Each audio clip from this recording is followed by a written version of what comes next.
Hello my sweeties and welcome back to my channel. If you don't already know me, my name is Celise and thank you for joining my spooky little family. In today's video, we will be talking about Texas Chainsaw Massacre 2022. Let's get into the video.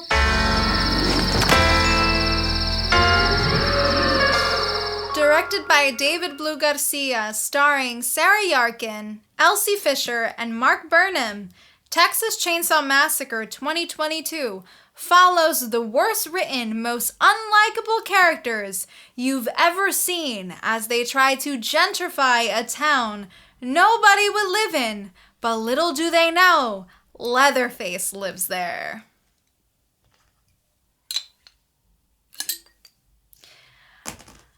I mean, that's like basically what it's about. So this new Texas Chainsaw Massacre film is on Netflix for you all to watch comfortably in your own home, which thank God, because I would have been very upset if I went out to go and see this. I will be talking about spoilers in this video, so don't say I didn't warn you. Now, again, just a friendly reminder that just because I clearly did not like this film doesn't mean I am judging you if you like it or not.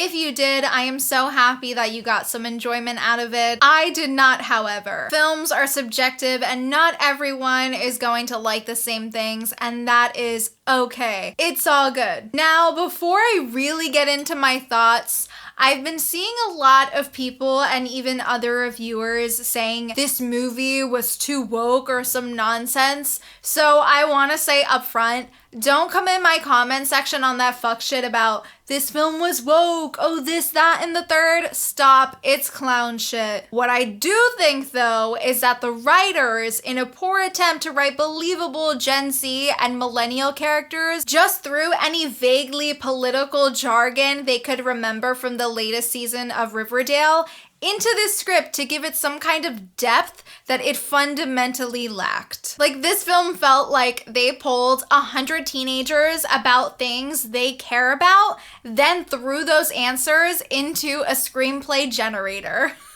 It's so surface level and poorly handled that half of the time, the stuff they're saying doesn't even make sense in the context of the scene. This is quintessential Netflix original shit though. They love writing about important topics with a hand so heavy that it both dilutes the conversation and makes the film feel incomprehensible. And Texas Chainsaw Massacre is not the exception. I think the school shooting backstory is a great example of that. Not only does it feel completely out of place, but it doesn't even really affect Lila's arc. What is her character arc? That she shoots a gun at Leatherface? This also bleeds into non-political aspects of the story too. Like, what's the point of having Sally back if no one, including Leatherface, knows or remembers who she is? I mean, yeah, you could make the argument that the guy at the gas station knows her, but no one has any emotional or personal relationship with her,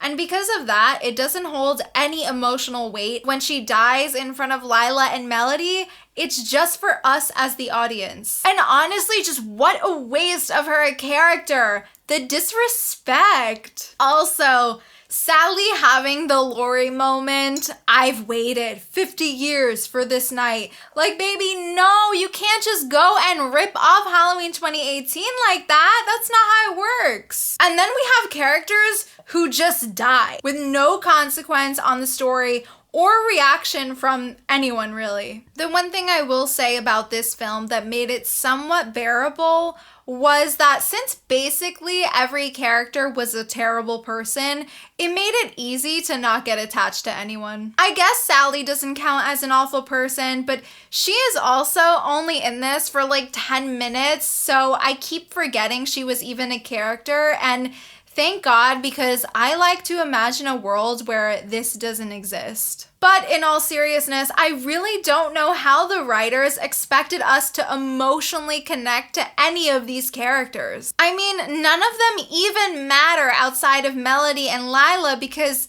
they all die by the end of the first act. But a great example is Melody. She goes on this whole rant about feeling guilty because they evicted Mrs. Mick against her will without owning the deed, Even though literally 10 minutes earlier, she was totally fine with buying the house from this lady without her consent and kicking her out.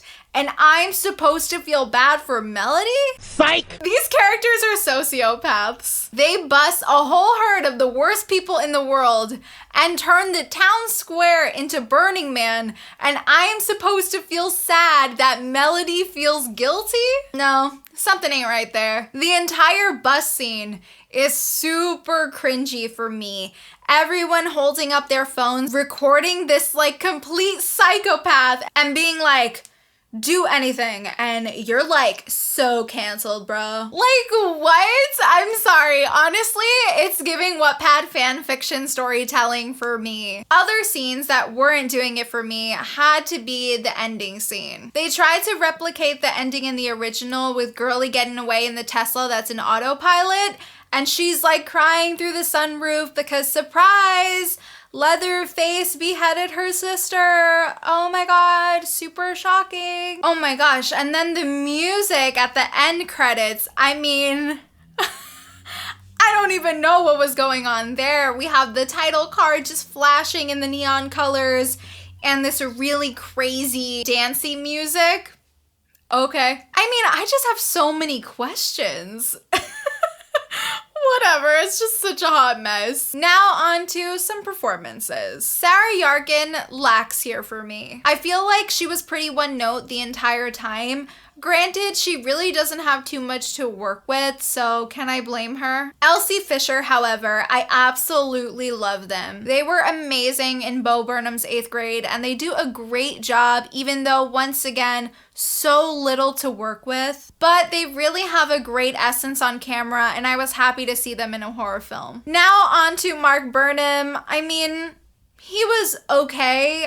I don't know. I don't really have too much to say. He did his job running around with the chainsaw, but the body language just wasn't there for me. I mean, my biggest issue had to be that Leatherface just wasn't scary.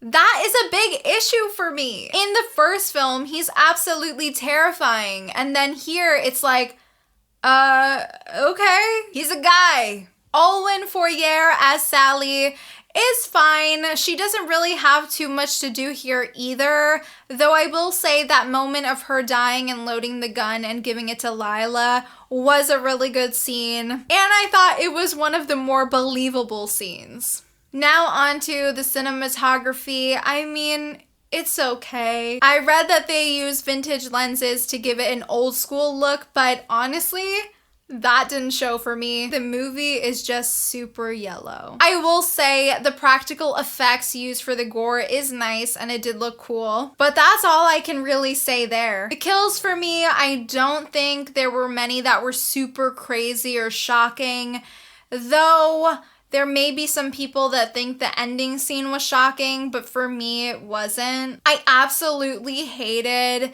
the one kill scene in the van with the guy's wrist. I just thought it was super corny. The set pieces are cool, and yes, it does deliver in terms of the word massacre and the gore, but that really is it. The story falls pretty flat and there is way too many plot holes. Just an absolute mess. I honestly don't even care to discuss this anymore. It just wasn't for me. I am just going to pretend that this film doesn't exist. Most of the Texas Chainsaw Massacre films outside of the original are a little bit of a mess, and we did not need this. This did not fix anything. I mean, who even asked for this anyway? I just truly hope that the post-credit scene does not mean that the story will continue, because I could honestly care less. With that being said, I am going to be giving Texas Chainsaw Massacre 2022 1 Lev out of 5. I mean, yes, it's a massacre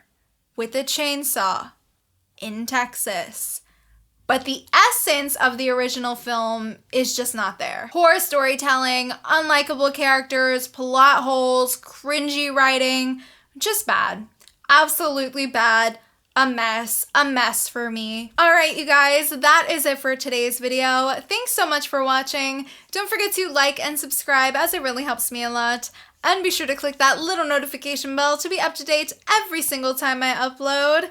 And let me know in the comments, did you enjoy the new Texas Chainsaw Massacre? Was it not really for you? Which film in the franchise is your favorite?